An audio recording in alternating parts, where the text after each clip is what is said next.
सीधा खड़ा। क्या कर रहे हैं? देखो अंदर गन मिलती है क्या? कौन है आप लोग? हम लोग सीआईडी से। सीधा खड़ा रहे।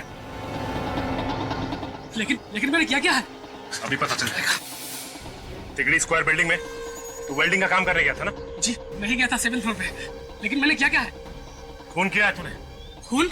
हाँ, 3 लोगों का खून किया है तूने। नहीं साहब, मेरा विश्वास कीजिए, मैंने कोई खून नहीं किया। देख, झूठ मत बोल, सच सच बता। अरे साहब, मैं क्यों झूठ बोलूंगा? मैं तो दोपहर 1 बजे खाना खाने गया था और जब लौट के वापस आया तो गार्ड ने कहा कि अंदर मत जाओ, खून हो गया है, काम मत करो, जाओ। फंसने के बाद हर अपराधी ऐसे ही कहता है। सच तो ये है कि तूने उन तीनों का खून किया और वहाँ से भाग गया। नहीं मैडम, मेरा विश्वास कीजिए, मैंने कोई खून नहीं किया है। फिर एंट्री बुक में बाहर जाने का टाइम क्यों नहीं लिखा? मैं जल्दी में निकल गया था और वैसे भी खाना खाने के बाद वापस काम पे ही आना था, इसीलिए मैंने साइन नहीं किए। अच्छा आप ये बताइए, कल विक्रम से मिलने कौन कौन आए थे? सर रोज की तरह कल भी 10-12 मीटिंग्स थी उनकी। कोई खास बात उन मीटिंग्स के बारे में? वैसे तो कोई खास बात नहीं थी, लेकिन बहुत दिनों बाद कल ध्रुव सर आए थे। ये ध्रुव कौन है? सर ध्रुव भाई का x business partner. X business partner? हाँ सर, दरअसल 1 साल पहले भाई से उसने पार्टनरशिप तोड़ दी थी। क्यों? सर ध्रुव पाई के लिए मोहताज हो गया था और उसे लगता था कि इसकी वजह विक्रम है, जिसने सारा पैसा अपने नाम कर लिया।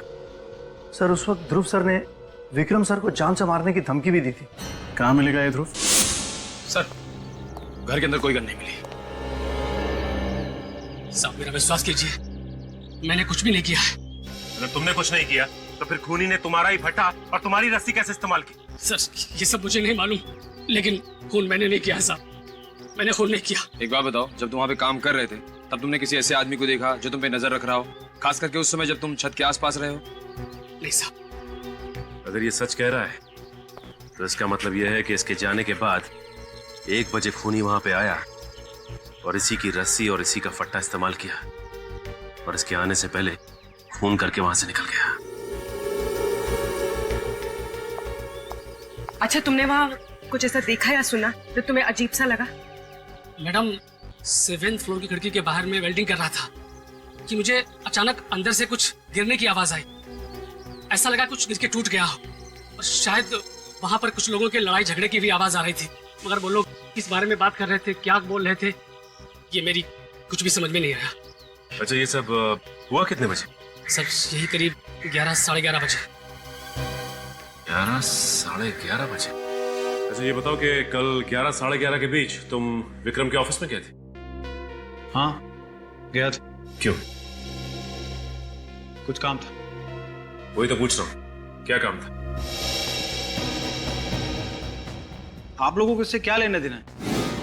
लेना देना है मिस्टर, इसीलिए तो पूछ रहा हूँ, क्या काम था? आप लोग तो दादागिरी कर रहे हैं मेरे साथ। ये दादागिरी नहीं मिस्टर ध्रुव, शराफत से पूछ रहे हैं, बता दीजिए। कुछ पर्सनल काम था। देखिए ये घुमा फिरा के बातें करना बंद कीजिए और शराफत से वो बताइए जो हम पूछ रहे हैं, क्योंकि अगर हम दादागिरी पे उतर आए ना तो तोते की तरह बोलना शुरू कर देंगे आप।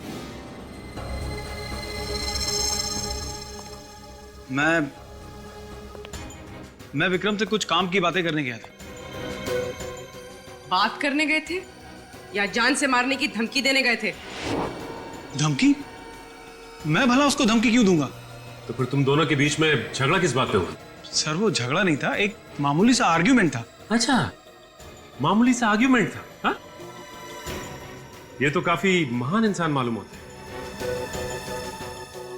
आपके लिए चीखना चिल्लाना, चीजों को तोड़ देना, ये सब एक छोटी सी आर्ग्यूमेंट। मैं सच कह रहा हूं, मेरा यकीन कीजिए, हमारी बहस जरूर हुई थी लेकिन उसके बाद सुलह भी हो गई थी। सुलह नहीं हुई थी, बल्कि उस मामूली कहा सुनी के बाद तुमने उसका खून कर दिया। देखिए मैडम, मैं मानता हूं कि मेरा विक्रम के साथ आर्गुमेंट हुआ था और मैंने गुस्से में वाद भी तोड़ा था, लेकिन इसका मतलब ये तो नहीं कि मैं उसका खून कर दूंगा। फिर किसने किया खून? मुझे नहीं मालूम सर, विक्रम मेरा दोस्त था, मैं भला उसका खून क्यों करूंगा? दोस्त? मगर विक्रम के साथ तुम्हारी पार्टनरशिप टूटे हुए 1-1.5 साल हो गए ना, और तुमने कसम भी खाई थी कि तुम उसे बर्बाद कर दोगे। वाह क्या दोस्ती है। लेकिन वो तो काफी पुरानी बात है और कभी गुस्से में कह दिया होगा। तो फिर तुम्हारी विक्रम के साथ कहाँ सुनी किस बात पे हो गई थी? सर मैं विक्रम के ऑफिस अपना कंपनसेशन लेने गया था, जो कि मुझे हर कीमत पर चाहिए था। मगर क्या? मगर सर विक्रम ने कंपनसेशन देने के लिए साफ इनकार कर दिया। उल्टा वो तो मुझे अपने ऑफिस से बाहर निकालने की बात करने लगा। फिर क्या हुआ? फिर सर मैंने विक्रम को उसके किए हुए सारे फ्रॉड याद दिलाए। वो तुरंत मेरे सारे नुकसान की भरपाई करने को तैयार हो गया। भरपाई करने को तैयार हो गया? हाँ सर, उसने चेक भी काट के दिया मुझे। चेक दिखाओ। हाँ सर। सर इससे पहले मैंने कई बार विक्रम को उसके फ्रॉड की याद दिलाई, लेकिन हमेशा वो पैसे देने में आनाकानी करता रहा। फिर इस बार कैसे उसने चेक काट कर दे दिया? सर मैं खुद भी बड़ा हैरान हूं कि ये सब कैसे हो गया। कहीं विक्रम बदल तो नहीं गया? ये देखिए सर, विक्रम के साइन भी है। ये भी तो हो सकता है कि ये चेक तुमने विक्रम से जबरदस्ती लिया। सर अगर जबरदस्ती करनी होती तो काफी पहले कर चुका होता। अच्छा, कल दोपहर 1 से 2 बजे के बीच में तुम कहाँ थे? मैं एक बिजनेस मीटिंग में था। आप चाहें तो पूछ सकते हैं। वो तो हम पूछ ही लेंगे, लेकिन आप ये बताइए कि आपने विक्रम के आसपास ऐसा कुछ देखा या सुना जो अजीब सा लगा? हाँ सर, मैं जब विक्रम के ऑफिस से बाहर निकल रहा था तो मैंने विक्रम को किसी से फोन पे बात करते हुए सुना था। क्या बात कर रहा था? सर वो बड़ी टपोरी लैंग्वेज में बात कर रहा था। लेकिन वो बात किससे कर रहे थे? किससे? भीकू नाम के किसी आदमी से बात कर रहा था।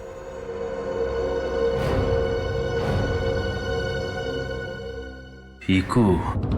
सर मैंने ध्रुव का बयान क्रॉस चेक किया, वो सच कह रहा है। 1 और 2 बजे के बीच में वो अपने ऑफिस में एक बिजनेस मीटिंग ही अटेंड कर रहा था। मतलब विक्रम का जब खून हुआ तब ध्रुव अपने ऑफिस में बिजनेस मीटिंग अटेंड कर रहा था। तो फिर विक्रम का खून किया किसने? जबकि ध्रुव के अलावा विक्रम का कोई दुश्मन था ही नहीं। सर। आर्यन, क्या पता चला भीकू के बारे में? सर ये भीकू कुछ साल पहले तक अपने एरिया का मंझा हुआ गुंडा था, छोटे मोटे क्राइम्स करता था, लेकिन पिछले कुछ साल से वो ड्रग सप्लाई करने लगा था और सिर्फ अमीर लोगों को अपने ड्रग्स बेचता था। अच्छा, एक और ड्रग डीलर? सर जब मैंने भीकू की सारी डिटेल्स निकाली तो मुझे एक झटका लगा। कैसा झटका? सर भीकू के फिंगरप्रिंट्स उस तीसरी लाश से मैच करते हैं। वो लाश जिसके पॉकेट में हमें ड्रग्स मिले। भीकू के फिंगरप्रिंट्स उस तीसरी लाश के साथ मैच करते हैं, तो इसका मतलब है वो लाश भीकू की है। भीकू की? तो फिर ये भीकू कर क्या रहा था विजय और विक्रम के साथ उस बिल्डिंग के छत पर? ये नहीं हो सकता, मेरे पति की मौत नहीं हो सकती, वो नहीं मर सकते। ये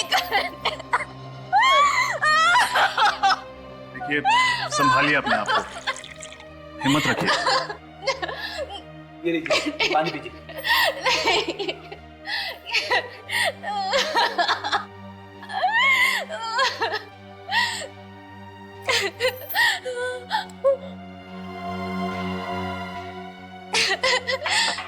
किसने मारा मेरे पति को? कौन है? मैं उसे नहीं छोड़ूंगी। देखिए, हम भी ढूंढने की कोशिश कर रहे हैं कि खूनी कौन है। आपने कभी विक्रम का नाम सुना? जी नहीं, मैं विक्रम को नहीं जानती। देखिए प्लीज ध्यान से सोचिए, आपके पति भीकू ने कभी भी विक्रम के बारे में जिक्र किया था? जी नहीं। आप कम से कम ये तो जानती होंगी कि भीकू ड्रग्स का धंधा करता था। जी ड्रग्स का धंधा करते थे, पिछले 7-8 महीने से वो एकदम सुधर गए थे। सुधर गए? अब ये अचानक कैसे सुधर गया भीकू? जी वो ड्रग्स डीलर की जिंदगी से बहुत तंग आ गए थे। तंग आ गया था या कोई और बात थी? जी वो तो मैं नहीं जानती कि कोई और बात थी या नहीं, मगर उन्होंने मुझसे कहा था कि अब हमें ये सब करने की कोई जरूरत नहीं है, इसलिए। क्यों? ऐसा क्या मिल गया था भीकू को जो वो गलत धंधे छोड़ने को तैयार था? उन्हें हर हफ्ते एक अच्छी खासी रकम मिल जाती थी जिसमें हम लोग आराम की जिंदगी जी लेते थे। अच्छी खासी रकम, वो भी हर हफ्ते? कहाँ से आते थे ये पैसे? जी वो मुझे नहीं मालूम, पर वो हर हफ्ते एक पैसों का पैकेट लेकर आते थे। पैसों का पैकेट? ये पैकेट होंगे आपके पास? जी जरा दिखाएंगे कैसे हैं ये पैकेट? जी। भीखू जैसे आदमी को अचानक इतने सारे पैसे मिलना, कहीं ऐसा तो नहीं कि उसने ड्रग्स का धंधा छोड़ के कोई और गलत काम शुरू कर दिया हो सकता है विवेक। चोर चोरी से जाए, हेरा फेरी से नहीं।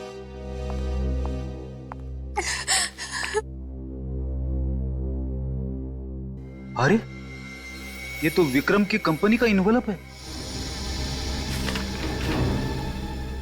मतलब भीखू को पैसे विक्रम देता था, मगर क्यों? ये इन्वेलप कब लाया था वो? जी परसों लाए थे। परसों? एक काम करते हैं, इन नोटों की गड्डियों पर उंगलियों के निशान होंगे, उससे पता चल जाएगा कि ये पैसे विक्रम ने दिए थे या किसी और ने।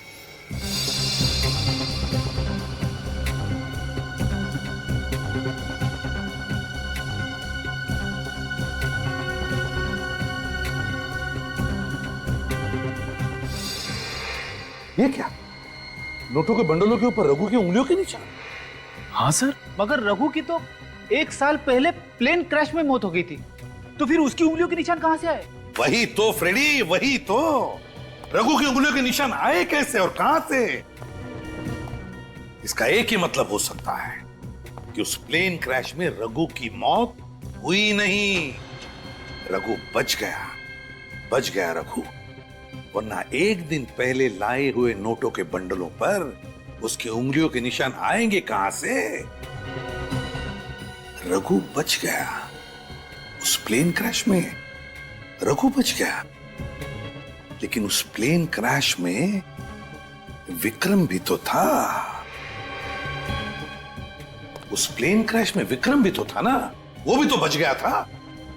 हाँ सर, उस प्लेन क्रैश में 2 ही लोग बचे थे, एक औरत और दूसरा ये विक्रम। एग्जैक्टली, वही तो। कैसे? मेरा तो दिमाग घूम गया सर। अब उस प्लेन क्रैश में सिर्फ एक आदमी बचा था। रघु अगर जिंदा था तो विक्रम की मौत हो जानी चाहिए थी ना। मगर सर विक्रम की लाश तो हमें उस बिल्डिंग की छत से मिली थी। सब समझ में आ रहा है, सब समझ में आ रहा है। वे एक काम करो, रघु की उंगलियों के निशान विक्रम की लाश की उंगलियों के निशान के साथ मैच करके देखो, सब साफ हो जाएगा। Yes sir. देखो,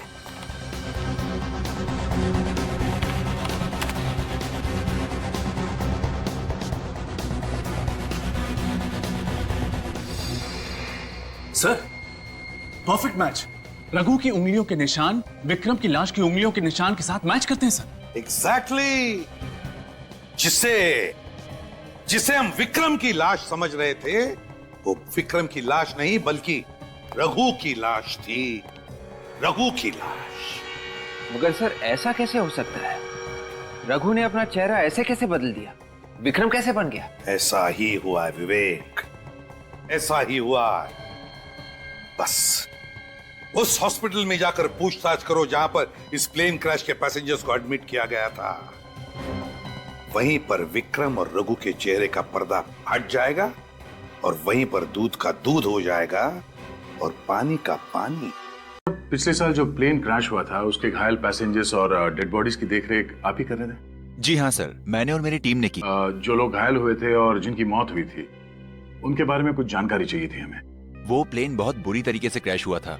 हमने बहुत कोशिश की सर, लेकिन सिर्फ 2 लोगों को बचा पाए। और उनमें से एक का नाम था विक्रम। क्या आप हमें बता सकते हैं कि जब उस आदमी को यहाँ लाया गया तो वो किस हालत में था? जब उसे यहाँ लाया गया था उसकी हालत बहुत खराब थी। उसका शरीर बिल्कुल जल गया था, चेहरा तो बिल्कुल पहचान में नहीं आ रहा था। तो फिर आपने उनकी प्लास्टिक सर्जरी की? जी हाँ। डॉक्टर साहब, आपको इस बात का यकीन कैसे हुआ कि जिस आदमी का आप लोग प्लास्टिक सर्जरी कर रहे हैं वो विक्रम ही है? हो सकता है वो कोई और था जिसे आप लोग विक्रम समझे। उस क्रैश के वक्त यहाँ पर 100 से ज्यादा लोगों को लाया गया था और सबकी हालत बहुत खराब थी और हमारे पास टाइम कम था, इसलिए हमने पेशेंट की पहचान उनके सीट नंबर से की। उसी से पता चला कि वो विक्रम है और उसकी तस्वीर की मदद से उसका चेहरा ठीक किया। जानकारी के लिए बहुत बहुत शुक्रिया। Thank you doctor. You welcome. Sir एक बात समझ नहीं आई, रघु को विक्रम का चेहरा तो मिल गया लेकिन उसके घर वालों ने उसके हाव भाव उसकी आदतों से कभी पहचाना नहीं कि विक्रम नहीं कोई और है। हो सकता है रघु विक्रम को अच्छी तरह से जानता हो, इसलिए बड़ी आसानी से उसका हमशक्ल बन के उसकी जिंदगी जीने लगा। हमें यह पता करना चाहिए कि रघु और विक्रम इन दोनों का आपस में क्या कनेक्शन था।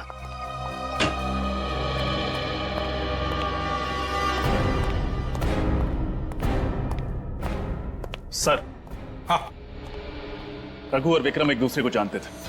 क्या?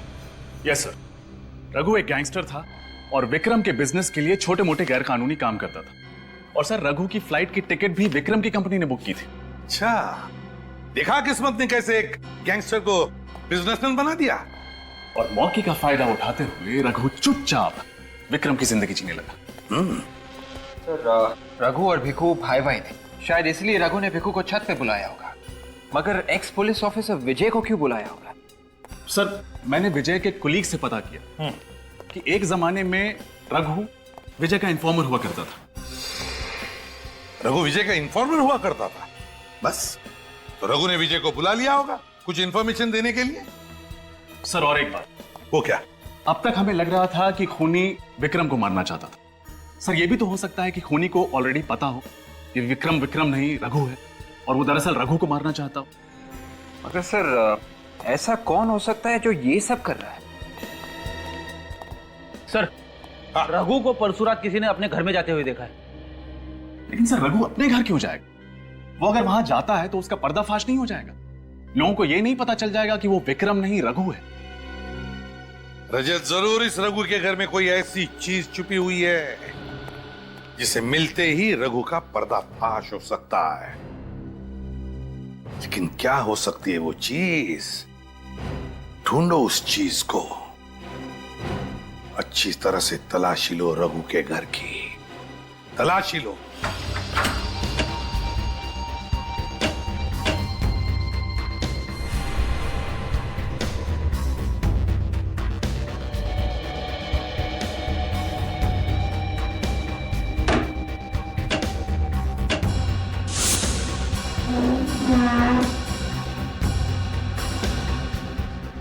Sir,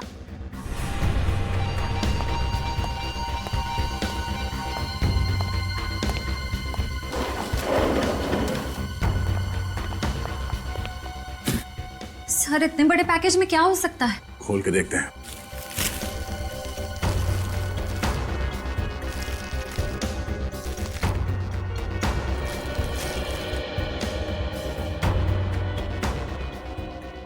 paintings? काफी महंगी पेंटिंग्स है ये। इतनी महंगी पेंटिंग्स ये रघु के पास कहां से आई? रघु तो अभी विक्रम बन के घूम रहा है ना। और सर, अब उसके पास इतने पैसे हैं कि वो ये पेंटिंग्स आसानी से खरीद सकता है। हम अगर रघु ने ये पेंटिंग्स यहाँ पे छुपाया क्यों? अगर ऐसा होता तो अपने घर पे सजा के रखता। इनसे फिर पता कैसे चलेगा कि ये पेंटिंग्स इस रघु तक कैसे पहुंची? एक आदमी है जिसे मैं जानता हूँ, वो बता सकता है इन पेंटिंग्स के बारे में।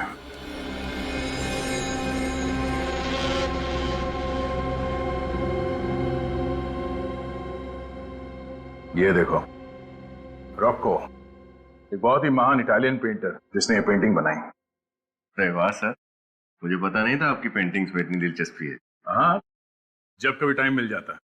वैसे ऐसा होता बहुत कम है, मेरे भी हॉबीज हैं। दया के पेंटिंग में इंटरेस्ट लेने का श्रेय थोड़ा बहुत मुझे भी जाता है। नमस्ते। नमस्ते। ये संजीव जी हैं, world art expert. Sanjeev ji, यही है वो पेंटिंग जिसके बारे में मैंने आपसे बात की। हाँ जी, तो बड़ी कीमती पेंटिंग्स है। इसको रशिया के पेंटर मैरोसामा ने बनाई थी। इनकी कीमत तो करोड़ों में है। इन पेंटिंग्स को लंदन के साउथ में ऑक्शन में बेचा गया था और मैं वहां था। आप बता सकते हैं कि ये पेंटिंग्स किसके नाम पे खरीदी गई थी? इनको खरीदने वाला और कोई नहीं, इंडिया के मशहूर आर्ट कलेक्टर यशवंत जी थे। सर, ये यशवंत जी विक्रम के मामा हैं। यशवंत विक्रम के मामा हैं? और संजीव जी, आपने ये क्यों कहा कि यशवंत आर्ट कलेक्टर थे? क्योंकि थे, अब नहीं है। आज से 3 साल पहले आर्म रॉबरी में उनको मार दिया गया था और उनका सारा कलेक्शन लूट के ले गए थे। अगर उनका सारा आर्ट कलेक्शन लूट लिया गया तो फिर ये पेंटिंग्स रघु को कहां से मिली? सर, विक्रम के चाचा यशवंत के घर से जो पेंटिंग चोरी हुई थी, उनका मर्डर हुआ था उस केस की फाइल।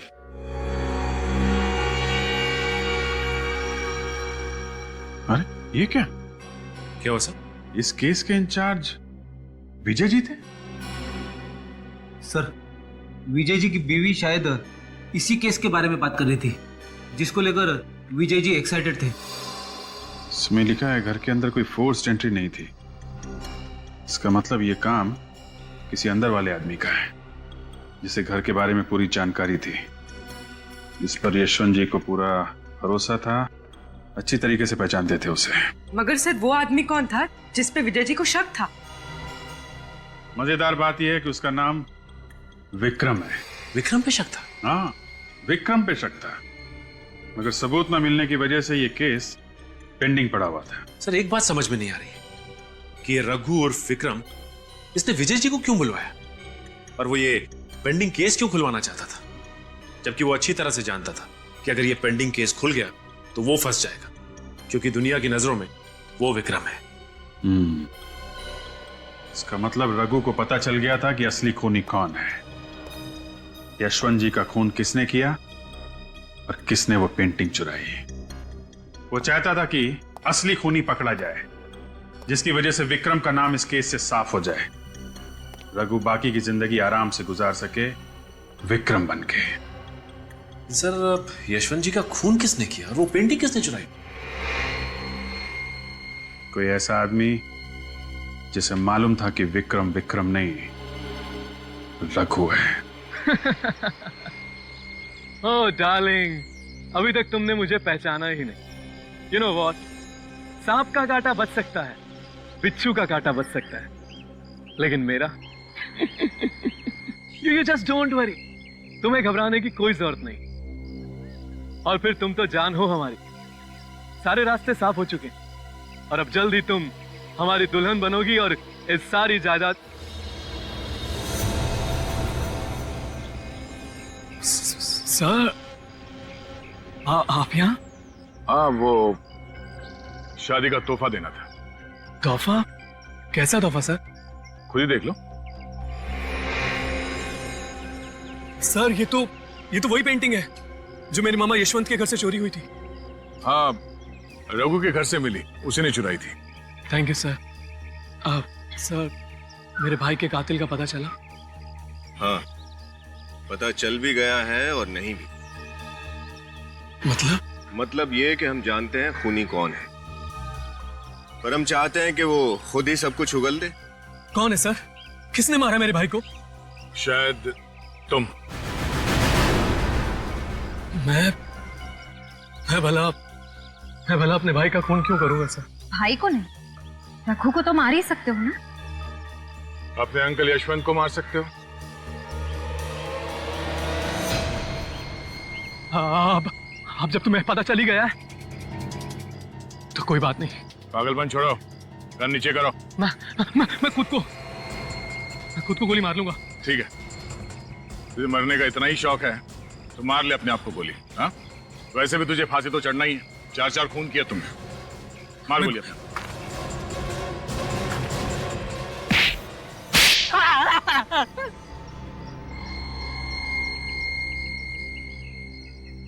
हाँ सर,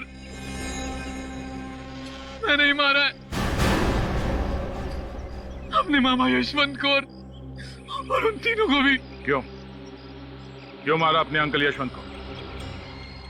मैं अपने मामा को नहीं मारना चाहता था सर, लेकिन उन्होंने मुझे वो पेंटिंग्स चुराते हुए देख लिया। और कहीं वो पुलिस को ना बता दे, इसलिए तुमने उन्हें अपने रास्ते से ही हटा दिया। और फंस गया विक्रम, तो फिर रघु और विक्रम, उसे क्यों मारा तुमने? सर, मुझे पता चल गया था कि प्लेन क्रैश में मेरे भाई की मौत हो गई है और उसकी जगह वो रघु बहरूपिया बन के आ गया, इसलिए मैंने उसको भी मार डाला सर। और उस रघु उर्फ विक्रम को ये पता चल गया था कि वो पेंटिंग्स तुमने चुराई थी। हाँ, और उस दिन उसने वही बताने के लिए इंस्पेक्टर विजय को छत पर भी बुलाया था। और इससे पहले कि इंस्पेक्टर विजय को सच्चाई का पता चल जाता, तुमने उन तीनों का खून कर दिया। हाँ सर। बहुत खूब, बहुत फुल प्रूफ प्लानिंग बनाई थी तुमने। तुम्हारे सारे पत्ते एक झटके में बिखर गए। तुमने वो कहावत तो सुनी होगी, जो बोओगे वही पाओगे। जिस रस्सी के सहारे तुमने उन तीनों का खून कर दिया, वही रस्सी तुम्हारे फांसी का फंदा बनेगी।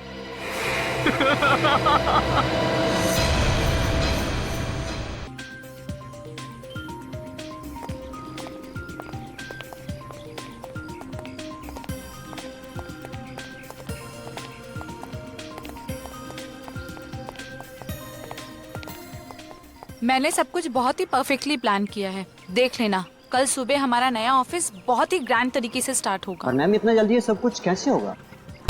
अरे संभाल के, इसमें बहुत ही कीमती सामान है। अगर कुछ भी टूटा तो तुम्हारे पेमेंट में से पैसे काट लूंगी।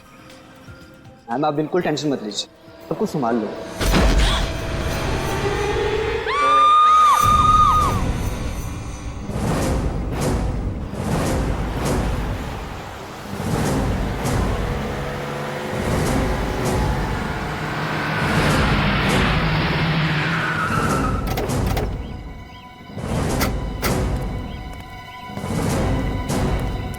एक्सक्यूज मी, एक मिनट।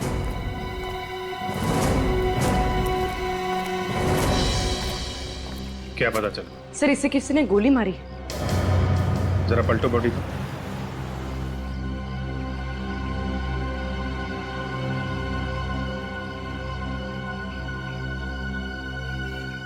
गोली आर पार हो गई है। हाँ सर। किसी ने देखा गोली चलाने वाले को? नहीं सर। अच्छा, गोली की आवाज? नहीं सर, किसी ने आवाज भी नहीं सुनी। गोली चलाने वाले को नहीं देखा, गोली चलने की आवाज नहीं आई, मतलब मारने वाला पूरी तैयारी के साथ आया था। साइलेंसर लगा के मारा है। सर आदमी ऊपर से गिरा है यहाँ पे। वहां ऊपर से? हाँ सर। किसी ने देखा ऊपर से गिरते हुए? हाँ सर, इन लोगों ने। क्या देखा आप लोगों ने यहाँ पे? सर मैं यहाँ खड़े होकर अपने असिस्टेंट से बात कर रही थी और अचानक से ये लाश ऊपर से मुंह के बल यहाँ गिरी।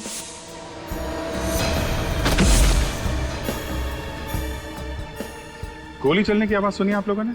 जी नहीं सर। चीखने चिल्लाने की? जी बिल्कुल भी नहीं।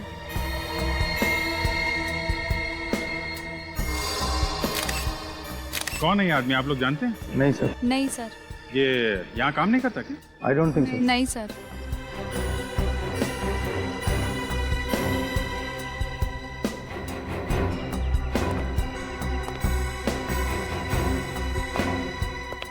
तुम सिक्योरिटी इंचार्ज हो नया के?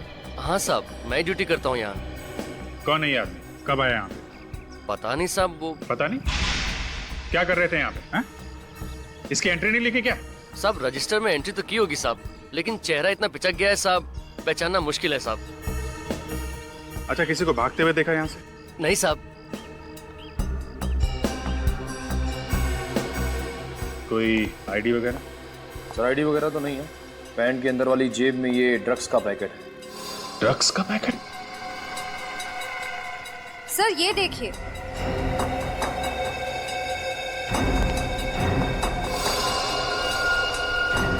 ये तो रस्सी का निशान। लेकिन सर ये आदमी ऊपर रस्सी के साथ क्या कर रहा होगा?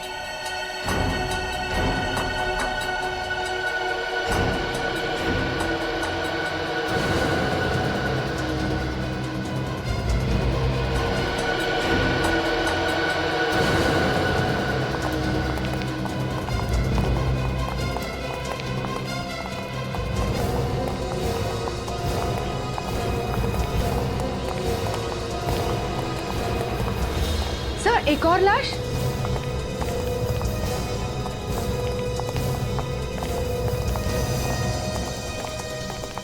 विजय जी? सर आप जानते हैं इन्हें? हाँ, ये एक रिटायर्ड पुलिस ऑफिसर है। पिछले साल ही रिटायर हुए थे। Retired police officer? सर यहाँ क्या करने आए होंगे? सीने पे गोली मारी है। सर इनको भी गोली आर पार हो गई, पहली लाश की तरह। माय गॉड, इनको भी गोली मारी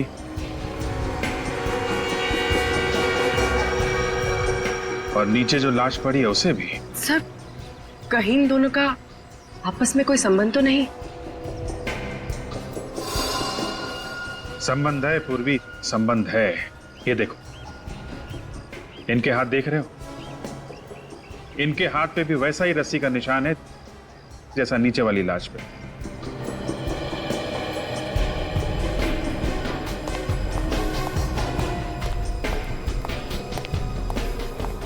सर, लाश फोरेंसिक भिजवा दी। माय गॉड, क्या हुआ सर? ये सब क्या हो रहा है?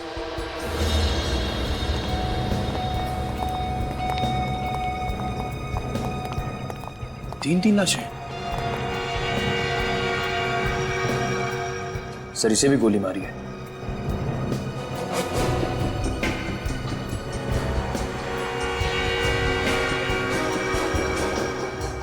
सर, एग्जिट वोन नहीं है, मतलब सर गोली अभी भी अंदर है। सर, बाकी दो को गोली आर पार हो गई है, इन्हें नहीं। क्या चक्कर है? सर इसके हाथ पे भी रस्सी के निशान है।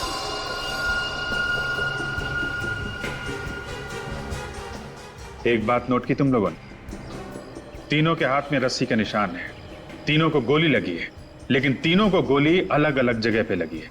जो आदमी नीचे पड़ा है उसको गोली सीने के निचले भाग पे लगी है, विजय जी को सीने के बीच में, और इस आदमी को गले में। 3 गोलियां 3 अलग अलग जगह पे। सर, हो सकता है खूनी 3 अलग अलग लोग हों। हो सकता है, मगर कितनी अजीब बात है, 3 खून हुए हैं यहाँ पे और किसी ने भी खूनी को देखा नहीं। इधर आओ। जी साहब। इन्हें पहचानते हो? साहब, ये तो विक्रम जी हैं। विक्रम जी? कौन है ये? इनका ऑफिस नीचे ही है। नीचे ही ऑफिस? जी। निखिल, इसके साथ जाओ और ऑफिस में से किसी को लेके आओ यहाँ पे। सर, आइए।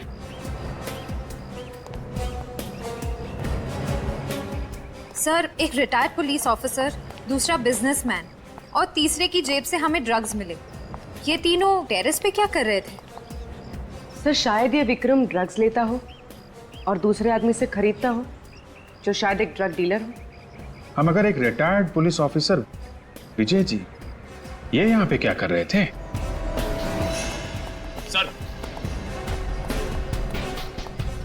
सर, ये सुनील जी, विक्रम जी के मैनेजर। किसने मारा इन्हें? सर मुझे खुद भी झटका लगा जब मुझे सिक्योरिटी वाले ने बताया। आज ये ऑफिस आए थे? जी सर, इनफैक्ट विक्रम सर मेरे साथ ही मीटिंग में थे।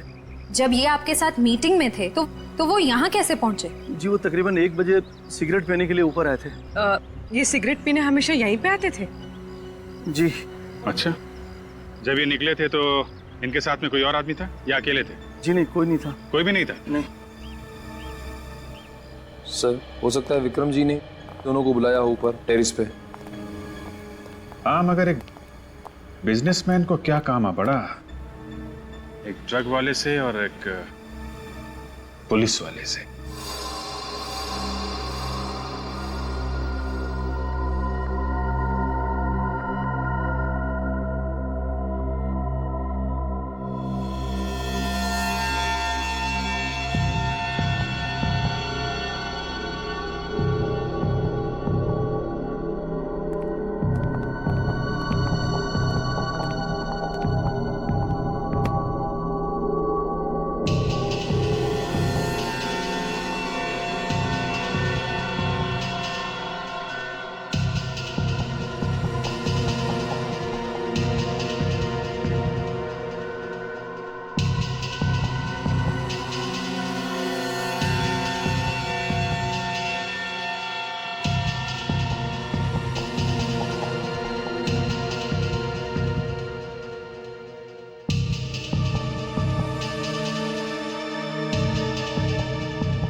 मुझे नहीं आना है। अरे क्या बचपना है फ्रेडी, चलो अंदर।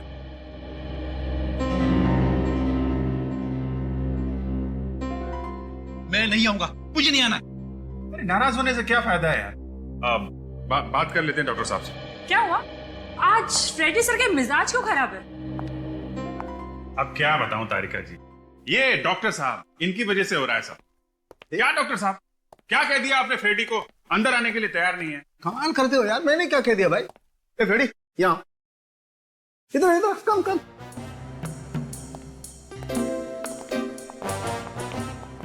क्यों भाई, क्या बात है? मैंने क्या कहा तुमसे? हाँ, परसों तो आपने कहा था ना, फॉरेंसिक लैब में आना है तो दिमाग का ताला खोल के आना है, वरना आना ही नहीं है। हाँ यार, तो ठीक ही कहा।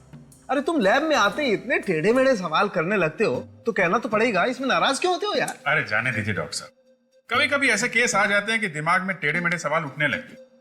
अब इस केस में लीजिए, तीन लोगों को गोली लगी है, लेकिन अभी तक ये पता नहीं चल रहा है कि गोली चली कहां से। हवा में से। क्या? हवा में से? हाँ, और इन तीनों की मौत एक ही गोली से हुई है। क्या? एक ही गोली से? हाँ विजीत, तीनों को एक ही गन से और एक ही बुलेट से मारा गया है। हवा में से गोली चली, एक गोली से 3 लोग मर गए। तीन लोग मर गए। अरे ये कैसे हो सकता है सर? फिर आप कहेंगे कि फ्रेडी टेढ़े मेढ़े सवाल पूछता रहता है। अरे नहीं फ्रेडी, एक बार तो वाकई इस सवाल ने मेरी भी खोपड़ी घुमा दी थी, लेकिन बाद में दिमाग लगाया और घाव को अच्छी तरह से देखा तो समझ में आया। घाव देख के? क्या क्या समझ में आया? हमें भी तो समझाइए। मैं बताता हूँ। ये देखो, इसके घाव को देखो। इस आदमी को गोली यहाँ सीने पर लगी है। वो तो साफ दिखाई दे रहा है। अरे यार, पहले पूरी बात सुन लेनी चाहिए सचिन। हाँ, अगर ये दिखाई दे रहा है तो ये भी तो दिखाई दे रहा होगा कि इसे यहाँ सीने से काफी ऊपर गोली लगी। और ये देखो, इस आदमी को गोली गर्दन पर लगी। तो ये अभिजीत, ये तीनों लोग एक ही लाइन में खड़े हुए थे, आगे पीछे। और ये पहला वाला आदमी खूनी से करीब 1.5 से 2 फीट की दूरी पर था और खूनी ने गोली नीचे से चलाई, यूं। लो, फिर से बम फोड़ दिया। अरे डॉक्टर साहब, मेरा नहीं, फ्रेडी का तो ख्याल करो। साफ साफ बताओ, कहना क्या चाहते हो? मैं जो कहना चाहता हूं वो आप लोगों को दिखाता हूं। आइए फ्रेडी, आजा।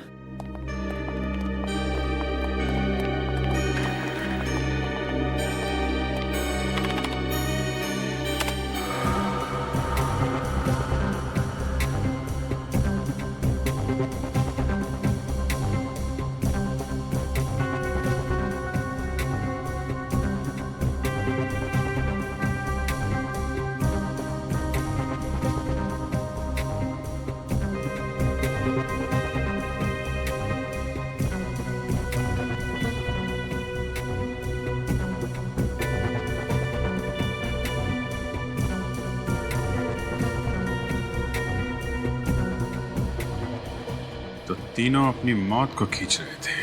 सर, मेरी समझ में ये नहीं आ रहा है कि उन तीनों मरने वालों का आपस में कनेक्शन क्या है। फ्रेडी एक एक्स पुलिस ऑफिसर विजय है, दूसरा बिजनेसमैन विक्रम, और तीसरा वो आदमी जिसके पास से हमें ड्रग्स मिले थे। तीनों के तीनों एक साथ उस बिल्डिंग के छत पर थे। क्यों? कोई ना कोई कनेक्शन तो जरूर होगा ना उस तीनों के बीच में, इसीलिए तो वहां उस छत पर थे एक साथ। सर, ड्रग्स का चक्कर हो सकता है, शायद वहां कोई ड्रग डील हो रही हो। अगर ऐसा है तो फिर वो एक्स पुलिस ऑफिसर वहां पे कर क्या रहा था? हो सकता है वो एक्स पुलिस ऑफिसर उस ड्रग का गैंग मेंबर हो, या फिर ये भी हो सकता है कि वो किसी का पीछा कर रहा हो। लेकिन हमें पता लगाना चाहिए उस तीसरे आदमी का, वो तीसरा आदमी जिसके पास से वो ड्रग्स मिले थे, वो कौन है? मगर सर, उन तीनों को इतनी प्लानिंग करके मारा किसने होगा? मारा जिसने भी हो, पर वो वहां शायद सिर्फ एक को मारने आया होगा और बाकी के दोनों बस गेहूं में घुन की तरह पिस गए। हाँ रजत, हो भी सकता है और नहीं भी, लेकिन एक बात पक्की है कि उन तीनों के हाथों पर रस्सी के निशान थे, रस्सी के। तीनों के तीनों करने क्या गए थे रस्सी के साथ बिल्डिंग के छत पर? चक्कर क्या है रस्सी का? एक बात और, विक्रम के मैनेजर ने हमें बताया था कि उसने कभी भी विक्रम के मुंह से विजय का नाम नहीं सुना था। मतलब विक्रम विजय को जानता नहीं था, है ना? जी सर। हो सकता है विजय विक्रम को जानता हो, तो पता लगाओ। देखो देखो क्या संबंध था विजय और विक्रम के बीच में, क्या संबंध था?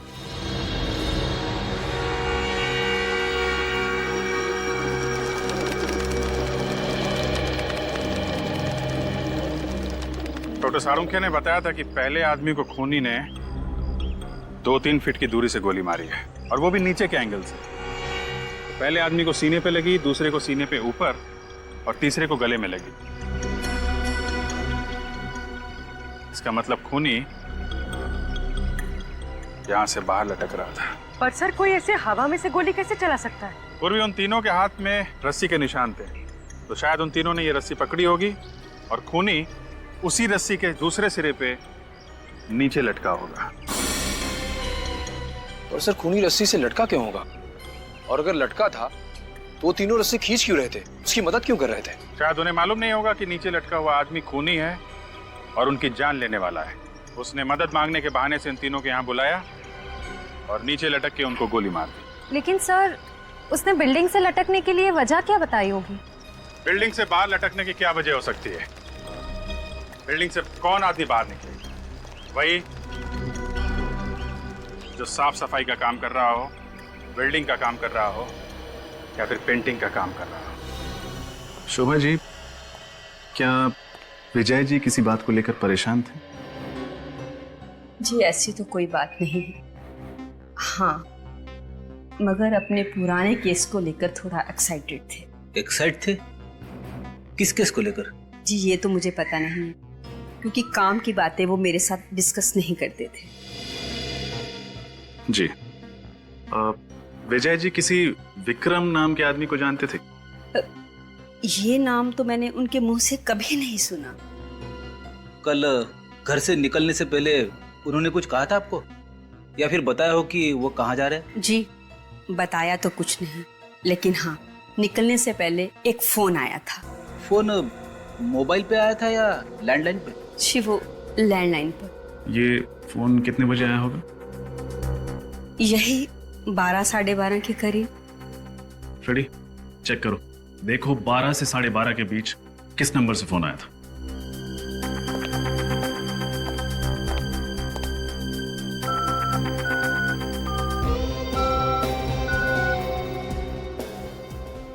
सर 12 और 12:30 के बीच सिर्फ एक ही फोन आया था। कोई लैंडलाइन नंबर है? फोन करो उस लैंडलाइन पे, देखो कहाँ का नंबर है।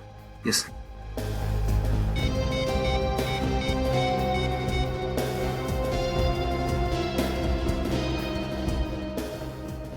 हेलो, हाँ अब कहाँ का नंबर है ये?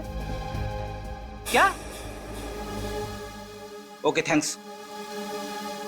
क्या हुआ सर? जिस नंबर से विजय जी को फोन किया गया था वो विक्रम के ऑफिस का है। क्या? विक्रम के ऑफिस का?